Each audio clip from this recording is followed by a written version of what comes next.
nous avons engagé ce qu'on appelle une démarche autour de changement climatique adaptant Digne-les-Bains. Pour nous, c'était la principale opportunité pour justement définir un plan d'action à l'occasion de ce mandat pour répondre justement à des questions que nous vivons tous les jours.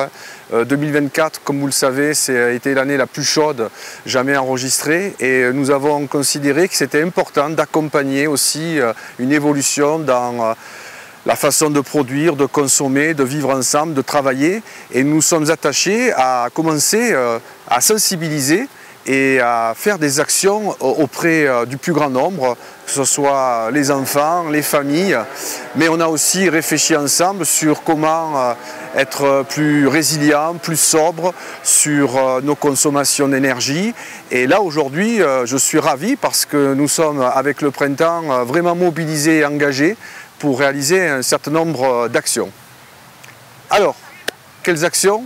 On en parle?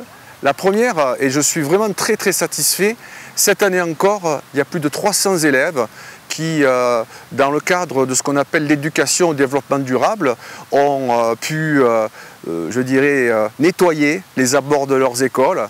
7 écoles ont joué le jeu et je les en remercie, ont pu ramasser et collecter les déchets, mais aussi apprendre à les trier et à les déposer dans les points d'apport volontaires. Donc c'est vraiment une sensibilisation parce que tout commence par l'éducation, vraiment sensibiliser à l'environnement, à l'intérêt qu'on a à trier les déchets. On a participé au Nettoyons le Sud, qui est pour la 3e édition consécutive a été organisée pour nettoyer les berges de la Bléone. Cette année encore, c'est près d'1 tonne qui aura été collectée avec la participation de 100 personnes. Nous avons eu la chance d'avoir des éco-délégués du collège Gassendi qui sont venus donner main forte, plus des associations, bref, tout le monde s'est mobilisé.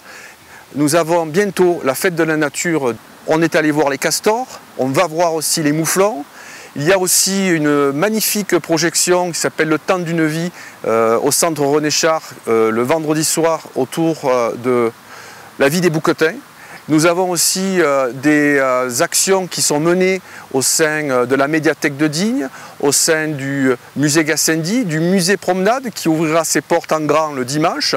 Donc on essaie chaque fois avec des associations comme la CISTUD, LPO, l'Office français de la biodiversité et bien d'autres et surtout les acteurs donc, publics d'organiser un temps fort et un événement fort autour de la nature.